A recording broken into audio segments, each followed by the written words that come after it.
Meu agradecimento à Ana, né, pela oportunidade. E agradecer a Deus também. Em primeiro lugar, eu sou um cara que creio muito em Deus. Acredito muito em Deus devido à minha história de vida.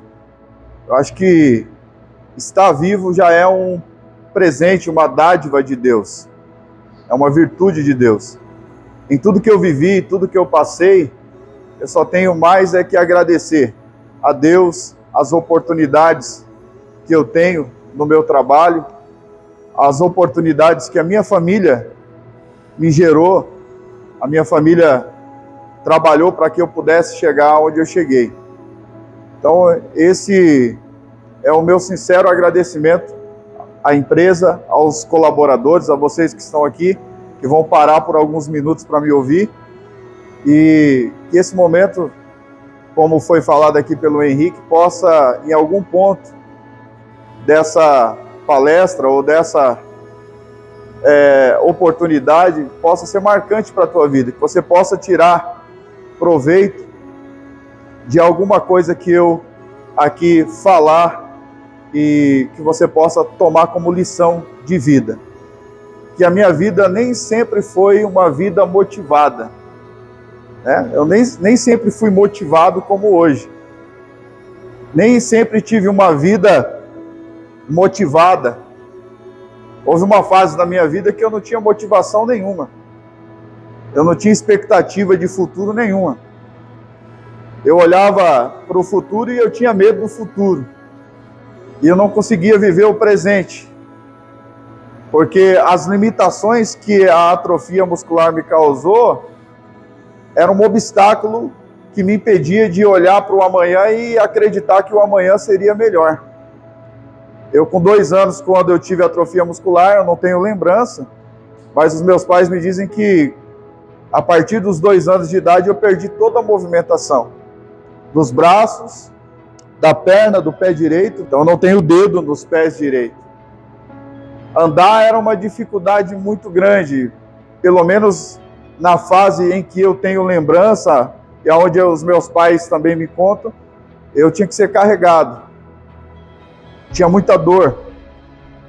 A medicina da época dizia que eu não ia andar, que eu não ia conseguir vestir uma roupa, comer, que eu não ia conseguir tomar um banho. E tudo isso aconteceu ao ponto de eu viver essa fase complicada até os meus 15 anos. E como eu disse, nessa época eu não tinha uma vida motivada, não. Eu tinha uma vida cheia de medo, cheia de desespero. Acordava todos os dias desanimado, tinha medo de ir para a escola, tinha medo de ir para a fisioterapia, tinha medo de tudo. Além do medo, eu tinha vergonha. Tinha muita vergonha de conversar com as crianças da minha idade, jogar bola, andar de bicicleta, ir para um campo de futebol, ir para algum lugar, eu tinha vergonha. Mas quando eu entrei os meus 15 anos, eu tive um encontro, eu costumo dizer que com um anjo. Eu conheci uma pessoa no meio da rua. E essa pessoa, com uma palavra, mudou a minha história de vida. E é em cima disso que eu quero trabalhar hoje, aqui o que está no meu coração para servir de lição para a sua vida. Eu encontrei um rapaz no meio da rua e comecei a conversar com ele enquanto eu caminhava na calçada com 14 anos. Aqui em Londrina. E aquele rapaz olhou nos meus olhos e me disse assim: olha, eu não te conheço, mas eu tenho uma palavra para te dar. E eu olhei para ele e disse: qual é a palavra? Ele disse assim: a força de um homem, eu nunca me esqueci disso, não está nos seus braços. A força de um homem e de uma mulher não está nos seus braços, nas suas mãos. A força de um homem, de uma mulher está na sua mente. Aquilo mudou a minha vida. Eu cheguei em casa e disse para o meu pai naquele dia: encontrei um rapaz que me disse que a minha força não está nos meus braços, não está nas minhas pernas, não está nas minhas mãos, que a minha capacidade, a minha força está na minha mente. Quantas das vezes nós temos ali as nossas expectativas, os nossos sonhos, os nossos projetos, as nossas metas, E muitas das vezes os nossos sonhos são bons. Os nossos objetivos são bons. Os nossos desejos são bons, mas a nossa mente se torna o nosso maior inimigo. Às vezes a nossa mente nos leva a sabotar os nossos sonhos. A nossa mente nos sabota às vezes, ao ponto de os nossos sonhos, os nossos desejos não serem realizados por causa da nossa mentalidade. A nossa mente.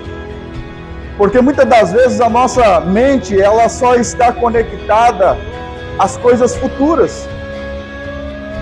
Quantas das vezes nós vivemos de sonhos futuros? Essa é uma realidade de todos nós. A gente olha para o amanhã, olha para o 2024, fala, 2024 eu vou comprar minha casa, em 2024, o ano que vem, eu vou comprar o meu carro, vou comprar a minha moto, vou me casar, vou namorar, enfim, e a gente coloca toda a nossa expectativa, toda a nossa mentalidade no anseio futuro. Só que muitas das vezes, quando a gente deseja algo para o futuro, a gente esquece de viver o presente. A gente começa a olhar para o futuro e dizer, é apenas sonhos, é apenas desejo. E eu escrevi um livro esses dias, que eu estou para lançar agora, demorei 1 ano para escrever, que o título dele é O Preguiçoso Morre Desejando. Porque muitas das vezes, quando nós colocamos a nossa mentalidade no futuro e esquecemos de viver o presente, a gente não faz nada no hoje para que o amanhã seja realmente uma realidade daquilo que desejamos. Então, quando eu ouvi que a minha força não estava nos meus braços, que a minha força não estava nas minhas pernas, mas na minha mente, eu comecei a mudar as minhas atitudes. Comecei a acreditar que realmente os meus sonhos poderiam se tornar realidade. Só que os meus sonhos eram diferentes. Com 14 anos, 15 anos, os meus sonhos eram totalmente diferentes dos sonhos dos adolescentes, dos jovens daquela época. Eu estou com 39 anos hoje. E o primeiro grande sonho que eu tive naquela ocasião foi um sonho que passou a fazer com que aquilo servisse de combustível para que eu chegasse aonde eu cheguei hoje. Qual era o meu maior sonho com 14 anos de idade? Subir num pé de manga. Eu cresci na roça, eu falava aqui com o Henrique, com Meirielle, eu cresci na roça. E desde criança eu estava acostumado a ver os meus primos, os meus tios, o meu pai, os meus vizinhos, amigos, as crianças a subirem em árvore. E como eu estudava num colégio aqui no Jardim Leonor, Londrina, no pátio daquele colégio, até nos dias de hoje, existe um pé de manga. E na hora do recreio, na hora do intervalo, as crianças saíam correndo e subiam naquele pé de manga. E eu comecei a olhar para as crianças da minha idade, 13, 14 anos, 12 anos, 10 anos, subindo num pé de manga.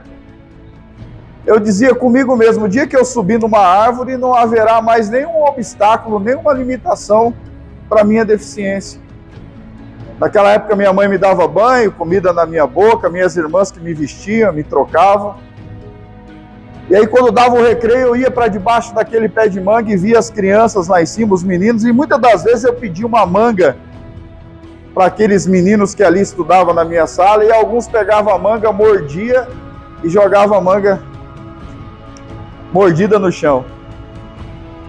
E eu me lembro de um episódio que quando um menino fez isso, jogou aquela manga mordida, a professora veio, pegou a manga, descascou, lavou, pediu para mim sentar no banco, colocou a manga na minha boca, só que ela achava que eu estava ali por causa da manga. E eu olhei para ela e disse, não tia, eu lembro até hoje daquela professora, ela ficou espantada. Eu não estou debaixo do pé de manga porque eu estou com vontade de chupar uma manga, comer uma manga. Eu disse para ela, eu moro na roça. Eu cresci na roça. Manga em casa é algo que não falta. Eu estou ali porque eu tenho o desejo de subir na árvore como os meninos da minha sala fazem. Ela encheu os olhos de lágrima e ela me disse: Ederson, um dia você vai conseguir. E aquilo foi tão marcante porque com aquela idade eu chegava em casa e quando meu pai me perguntava qual é teu sonho, eu dizia: subir num pé de manga. A minha mãe dava risada, dizia: meu filho, tanta coisa para você sonhar e você vai sonhar em subir no pé de manga. Eu dizia: isso não é meu sonho. Meus tios me perguntavam: qual é teu sonho, Ederson? Eu dizia: subir num pé de manga. E eles davam risada. Os meus primos da minha idade faziam questão de perguntar qual era o meu sonho nas festas de fim de ano, aniversário, só para me responder: subir no pé de manga, e eles darem risada. E eu não entendia porque eles riam, né? Cada um tem o sonho que quer. Só que de tanto as pessoas darem risada do meu sonho, um dia eu contei isso para um amigo da sala de aula, o Sandro. O Sandro, eu apelidei ele de Mosquito, ele me chamava de Camundongo. E a gente se tornou o melhor amigo. Eu estava na 8ª série e um dia eu falei para o Sandro: Sandro, todas as vezes que eu falo para alguém que meu sonho é subir num pé de manga, eles dão risada. E quando eu contava para o Sandro era o único que ficava sério. Ele ficava de cara fechada, ele era meio bravo, ele não ria. E eu falei para ele: por que você nunca deu risada do meu sonho? Ele disse: é porque eu estou pensando aqui uma forma de eu ajudar você a realizar o teu sonho. Eu falei: é mesmo? Ele falou: é, eu vou tentar. A gente sai da escola, a gente vai até perto da chácara onde você mora. Lá tem um monte de pé de manga na beira da estrada. Você escolhe um que eu vou te colocar nas costas e vou subir com você no pé de manga. A gente saiu da aula e a gente foi para aquele lugar próximo a onde eu morava. Tinha muitos pés de manga. E o Sandro se ajoelhou e falou para mim: sobe no meu ombro. Eu subi, né, no ombro dele, ele me pegou pela canela. E o Sandro tinha 15 anos na época, não tinha mais do que isso. E ele foi de costa para o pé de manga e me colocou sentado no primeiro galho. Como ele era bem mais forte do que eu, bem mais alto do que eu, quando ele me colocou no primeiro galho, ele subiu no mesmo galho e falou: agora eu vou dar um jeito de te colocar no galho de cima. E ele tentou algumas formas, não conseguiu, até que ele sentou no galho de cima, me pegou pelas pernas, colocou debaixo do meu sovaco e me ergueu e me colocou sentado praticamente no colo dele. E eu fiquei com medo de cair, eu falei: tá bom. E ele conseguiu, com a força que ele tinha nos braços, de me colocar 2 galhos acima do chão. Dava mais do que 1,80 m, não dava mais do que isso. Mas para mim, estava alto. Para mim era suficiente. Eu fiquei com medo de ir além. Ele disse: quer ir mais alto? Eu disse: não, tá ótimo.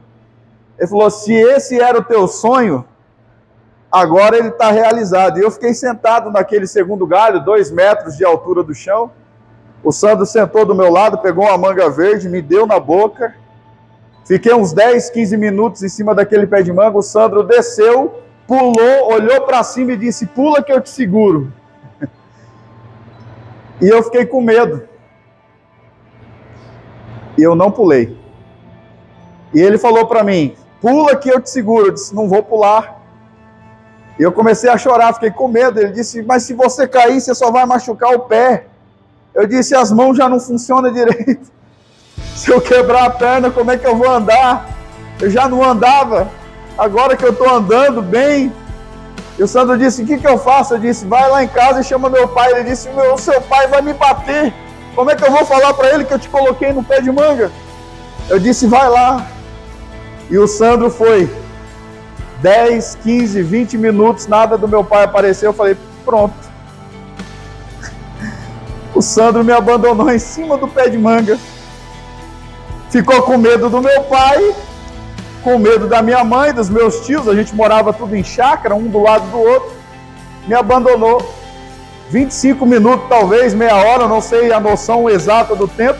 Eu olhei na estrada, de cima do pé de manga, sentado no galho, eu vi meu pai vindo, minha mãe, meus tios, minha avó, os cachorros vira-lata, meus primos, mas os vizinhos. Porque ninguém acreditava que o Ederson, que tinha o sonho de subir no pé de manga, estava sentado no segundo galho de um pé de manga. E quando meu pai chegou, eu nunca me esqueci dessa fase da minha vida, Ele olhou para o galho, olhou para mim e disse assim: quem te colocou aí? E eu olhei para o Sandro. E o Sandro fechou a mão e fez aquele sinal, tipo assim: eu te pego. Eu te pego. Eu fiquei com medo de, se eu falar que foi o Sandro, ele vai me bater na escola. E o Sandro fechou a cara, ele era bravo naquela época. E aí meu pai olhou pro Sandro e disse: foi você? O Sandro disse: não, eu só estava passando na beira da estrada e eu vi ele aí chorando e eu fui lá chamar o senhor, não tem nada a ver com isso. E meu pai disse: pula, que eu te seguro. Quase que eu falei: já tentaram essa técnica aí. E meu pai falou: pula, rapaz, seja homem. Eu disse: eu sou, mas não sou suicida também, né? Sou homem, mas não sou besta. E o meu tio subiu no galho que eu estava, me pegou pelos braços, me desceu, meu pai me segurou. E quando meu pai me colocou no chão, os meus primos que estavam ali, tinham uns 3, 4 primos meus, eles olhavam para mim, eles eram crianças, tinham 10 anos, 12 anos, mais novos do que eu, dizia assim: não desceu, e dava risada. Hahaha, não desceu. E eu disse algo aquele dia que a minha mãe até hoje ela fala que essa palavra que eu dei foi toda especial para ela. Eu não sei o porquê, ela nunca quis me contar e todas as vezes que ela lembra, ela até chora. Eu olhei para os meus primos e disse assim: o meu sonho não era descer, e eu dizia para eles: ha ha ha, o meu sonho era subir. E eles: ha ha ha, não desceu, e eu: ha ha ha, o meu sonho era subir. E por que eu estou compartilhando com vocês essa experiência?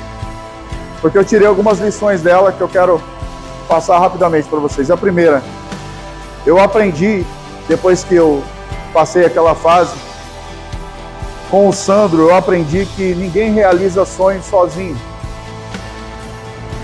Ninguém alcança nada nessa vida sozinho. O Sandro é meu amigo até hoje. E eu sempre digo, se eu não tivesse encontrado o Sandro na minha vida, o meu sonho de subir num pé de manga hoje não seria uma realidade. Nunca teria realizado. A gente precisa entender que todos nós aqui precisamos um do outro. A gente vive no meio de uma geração, de um povo que é muito egoísta. Às vezes a gente fala de motivação, né? Motivação, palestra de motivação. A verdade é que motivação ela não existe no sentido exterior. Ninguém pode te motivar se você mesmo não se automotiva. Quer dizer, se você mesmo não tiver automotivação, se você não aceitar ser motivado, motivação não existe. Ela só existe quando eu aceito ser motivado. Então eu aprendi com o Sandro que ninguém chega a lugar nenhum sozinho. Ninguém conquista nada sozinho. Eu escrevi um livro 1 ano, mesmo com a minha dificuldade, mas para que esse livro, por exemplo, agora fosse editado, eu precisei de uma professora amiga minha da faculdade que foi lá fazer a ortografia, a diagramação, foi lá corrigir, né, os erros. Não sou professor de português, da língua portuguesa. Então todos nós precisamos um dos outros. E o Sandro me ensinou quando ele me emprestou o ombro. Quando ele me colocou no segundo galho daquela árvore. Então coloque isso na sua mente. Às vezes existem sonhos, existem metas, existem projetos na nossa vida que nós não realizamos por causa do nosso egoísmo. Porque a gente quer ser autossuficiente, não, eu não preciso de ninguém. Né? O egoísmo, o orgulho. Não, eu vou alcançar isso sozinho. Mas alguém colocou na minha mente que aquilo poderia ser o quê? Uma realidade. Não, você é capaz. E é tão bom quando você faz aquilo que você ama. O sonho de subir num pé de manga com a ajuda do Sandro me fez entender que muitas coisas ao longo da minha vida que eu não tinha no meu modo de pensar, de agir, nas minhas limitações, eu não tinha condições de realizar, eu poderia condicionar essa realidade à ajuda de alguém que está ao meu lado. Vocês estão entendendo? Então o Sandro mudou a minha vida quando ele me colocou naquele galho, quando ele me colocou naquele pé de manga. Depois do pé de manga eu convenci o meu pai a me dar uma bicicleta. A minha mãe quase teve um infarto. A bicicleta que meu pai me deu com 15 anos quase virou carta de divórcio dentro de casa, porque a minha mãe dizia, você deu uma arma para ele se matar. E meu pai disse, olha, se ele conseguiu subir num pé de manga com a ajuda de alguém, eu vou ensinar ele, o sonho dele não é andar de bicicleta. E meu pai me levou no campo de futebol, colocou 2 rodinhas, eu me lembro da cena e disse, meu filho, vai que vai. Não olha para trás, o negócio é olhar para frente. E meu pai me ensinou a andar de bicicleta. Só que o meu pai me ensinou a andar de bicicleta e me esqueceu de me ensinar a frear. E como eu não tenho muita articulação nos dedos, eu aprendi a andar de bicicleta e no dia que eu andei sem as rodinhas a primeira vez, meu pai se esqueceu desse detalhe, que eu não conseguia apertar o freio. Eu cheguei em casa com o nariz ralado, com 3 pontos na nuca, com o joelho todo inchado e a minha mãe apavorada dizendo para o meu pai, você quer matar o nosso filho. Só que eu entendi que o meu pai estava me dando a oportunidade de acreditar que todos os desafios podem ser superados quando nós estamos ao lado de alguém que acredita no nosso sucesso. Quero deixar um conselho para vocês aqui. Esteja ao lado de pessoas que acreditam no teu sucesso. Esteja sempre ao lado de pessoas que acreditam nos seus sonhos. O meu pai hoje é o meu maior herói. Porque depois de me ensinar a andar de bicicleta, meu pai falou, agora eu vou te ensinar a dirigir. A minha mãe falou, pronto. Esse não tem amor à vida. Até eu gravei um vídeo esses dias, estacionando um caminhão, depois vou mandar para o Henrique, põe lá no grupo de vocês. Eu nunca dirigi um carro automático. Eu aprendi a dirigir num Fusca que o meu pai tinha. E quando meu pai não podia buscar minhas irmãs na escola, era eu que ia buscar no sítio. Quando eu não ia de Fusca, eu ia de bicicleta. Trazia minha irmã na garupa. O que eu quero ensinar a vocês aqui hoje, através da minha vida, mas tudo isso aconteceu porque eu sempre estive cercado de pessoas que acreditaram em mim. Pessoas que olhavam para mim, para minha limitação, dizendo, não é possível, se você acredita, eu estou aqui do teu lado para acreditar com você. Então que a sua mente possa ser condicionada a isso, você entender que a sua força está na tua mentalidade, na tua perseverança, não limite a sua capacidade.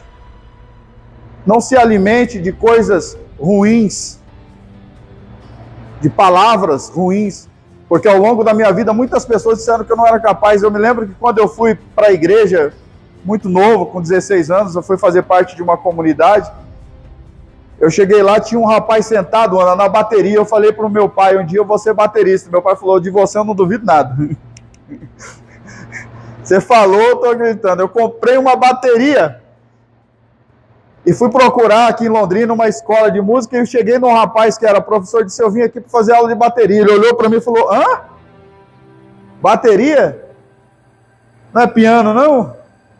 Você não quer fazer outra coisa? De verdade, ele tentou me convencer que não era possível. Não, bateria tem muita condição motora, você tem que pisar no bumbo, na caixa, é chimbal, é os pratos e tudo, é virado. Eu falei, não, vou ser baterista, eu gostei do negócio. Como ele tentou me convencer o contrário, o que eu fiz? Fui para o YouTube, tutorial. Eu tinha uma bateria em casa. E eu fui baterista da Igreja Batista Independente do Jardim Violim, na zona norte de Londrina, por 2 anos. Aquele baterista que eu admirava, ele foi embora do Paraná, e a igreja ficou sem baterista. Aí o Step, que estava lá, que era eu, falei, chegou minha hora. Falei pro pastor da igreja, eu sei tocar. Ele falou, você sabe? Falei, faz um tempão que eu tô tocando lá em casa. Vocês estão entendendo o que eu estou dizendo aqui para vocês? Você é capaz. Mas isso só vai acontecer se você acreditar. Eu poderia vir aqui trazer algo mais técnico, mas eu queria compartilhar um pouco da minha história com vocês. Durante muito tempo, como eu disse, quando eu não tinha minha vida motivada, eu era um coitadinho dentro de casa. Eu olhava para o espelho e dizia, eu nasci para sofrer. Era assim que eu pensava, antes de eu encontrar aquele rapaz que me disse que a minha força estava na minha mente. Eu era uma vítima, tudo era um coitadinho. Mas quando eu entendi que eu não era um coitadinho, que eu não era uma vítima, que eu não era um deficiente físico que ia ficar em casa dependendo do pai, da mãe, dos irmãos, da família, para tudo, que eu poderia sim estudar, terminar os meus estudos, que eu poderia sim levar o esporte a sério, que eu poderia chegar a algum lugar, que eu poderia um dia produzir alguma coisa que fosse útil, não só para mim, mas para aqueles que estavam à minha volta, a minha vida mudou. Porque na vida ou você dá desculpa ou você dá resultado. E tem muitas pessoas, Ana, que vivem de desculpa. Tem gente que tem desculpa para tudo. Essa é a verdade. Tem gente que dá desculpa para tudo. Mas na vida, ou você dá desculpa ou você dá resultado. E hoje você está tendo a oportunidade de ouvir o testemunho de um cara que até os 15 anos, o sonho que eu tinha, que eu não contava para ninguém, além do pé de manga, era poder colocar uma camisa no corpo, sozinho. Meu sonho era abrir uma porta de trinco redondo, sabe essas portas que tem o trinco? Tanto que o meu quarto hoje eu fiz questão de colocar um trinco redondo na porta. A minha mãe e meu pai moram comigo hoje, e os meus pais dizem assim, por que você não colocou uma maçaneta comum dela? Eu falei, não, porque aquilo me trazia a memória de um valor que eu carrego comigo, porque quando eu tinha 12 anos, eu estava numa sala de fisioterapia e o médico escorou a porta daquela sala, o fisioterapeuta, e eu não conseguia abrir. E ele foi atender outro paciente e me esqueceu lá, eu tinha 12 anos, e quando ele chegou lá, eu estava todo molhado, porque eu fiz a necessidade fisiológica nas calças, porque eu não conseguia abrir uma porta de trinco redondo que estava escorada. Então hoje, quando eu abro a porta do meu quarto, eu me lembro que um dia eu fiquei trancado em um quarto, em uma clínica, pelo fato de não conseguir girar um trinco com as minhas mãos. E isso me arremete ao quê? Aos valores de coisas pequenas e simples, mas para quem não tem, como eu não tinha, se torna um valor imenso. Essa é a verdade. Quando eu hoje chego na frente do espelho e eu consigo pentear o meu cabelo com as minhas mãos, isso me traz a lembrança, a memória de quantas das vezes eu fui para a escola sem pentear o cabelo, porque a minha mãe e o meu pai foi trabalhar e as minhas irmãs, às vezes, chateadas comigo, não sei, a gente brigava, coisa de criança, ela dizia, hoje eu não vou pentear o teu cabelo, e se você quiser ir para a escola, vai com o cabelo todo despenteado. Então isso me traz à memória aquilo que eu vivi. Esses dias uma pessoa me perguntou, Ederson, você que tem uma deficiência, por que você usa sapato social de cardaço, se hoje tem um monte de sapatos sem cardaço? É porque isso me traz alguns valores de algumas conquistas que eu carrego comigo. Porque no passado eu não conseguia amarrar o cardaço. Então eu não podia usar um sapato de cardaço. Meu pai e minha mãe só compravam tênis se não tivesse cardaço. Sapato sem cardaço. Então se hoje eu consigo, por que não usar um que tem cardaço? E hoje eu valorizo o sapato de cardaço. Porque hoje eu consigo amarrar o cardaço do meu sapato. Vocês estão entendendo? Então são valores Eu vou começar a encerrar aqui, devido ao tempo, mas eu quero passar essas lições para vocês.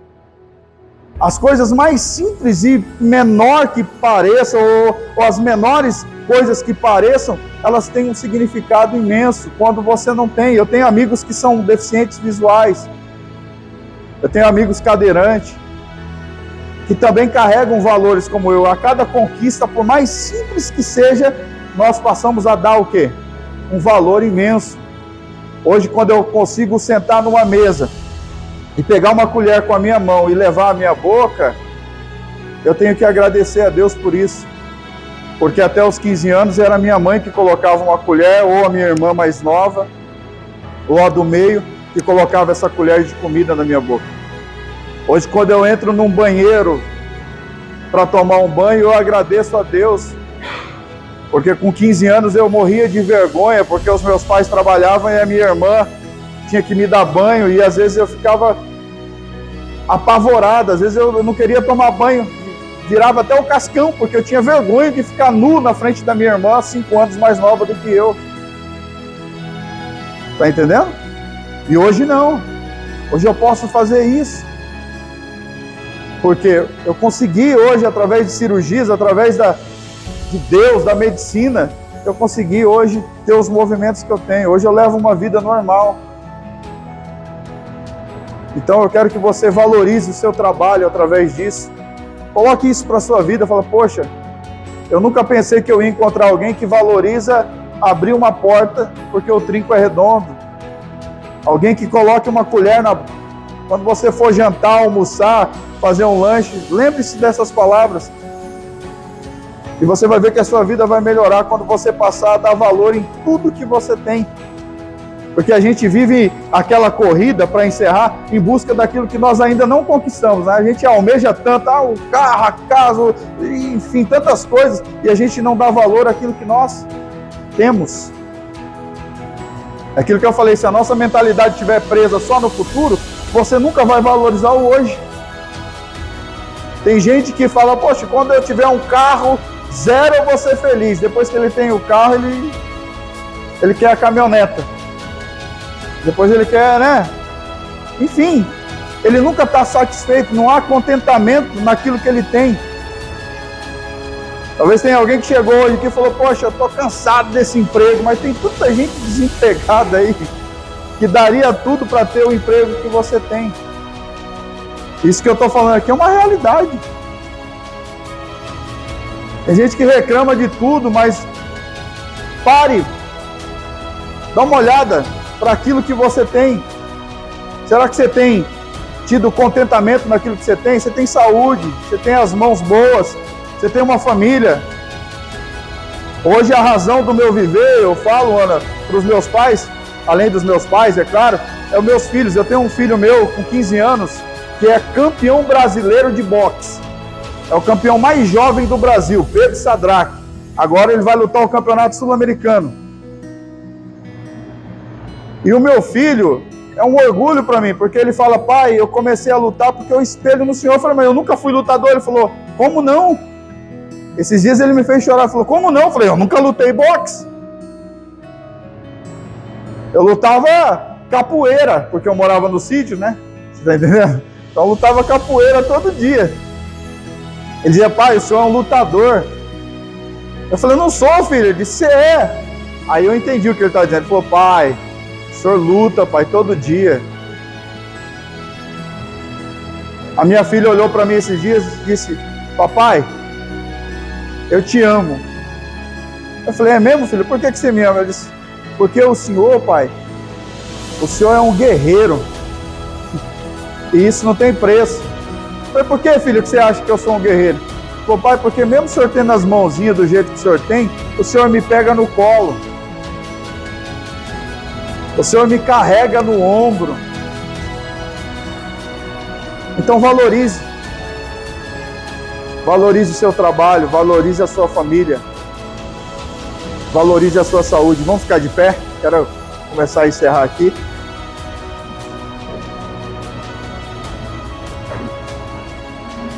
Eu queria pedir permissão para a Ana, para a equipe, se eu posso aqui, para todos vocês, fazer uma oração por vocês. Eu quero pedir a Deus, independente da religião de cada um aqui, eu respeito. Cada um tem a sua religião, eu respeito. Mas quero pedir que Deus coloque no teu coração essa motivação que eu tenho hoje. Esse desejo de viver. Esse desejo de conquistar. Esse desejo de ver os sonhos um dia se tornar realidade. Que Deus coloque no seu coração valores, princípios. Que você possa entender que as coisas mais simples dessa vida podem ter um valor imenso para quem não tem. Talvez a motinha velha que você acha que é tão velha, que você não valoriza, seja o sonho de outros que não tem nada. Está entendendo? Que você possa resgatar alguns valores na sua vida. Porque isso vai servir de combustível para que você conquiste algo maior. Para que você chegue em lugares altos. E eu queria fazer essa oração e pedir que Deus venha te motivar. Que a sua perseverança não caia no desânimo. E que a sua fé seja maior do que os obstáculos que você tem. O mesmo Deus que me fez chegar aqui hoje é poderoso para mudar a sua história. Para fazer você conquistar o que você sonha. Mas entenda, o teu hoje é muito mais importante do que o teu amanhã. Porque o amanhã não existe.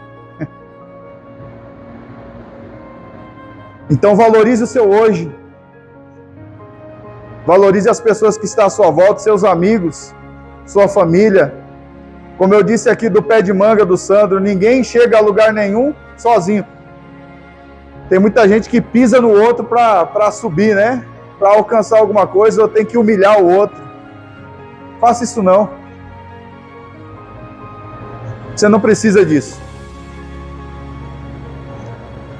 Se você puder, contribua com alguém, que ele venha crescer juntamente com você, como o Sandro. O Sandro me colocou lá sem nenhum interesse. Não tinha nada para oferecer para o Sandro.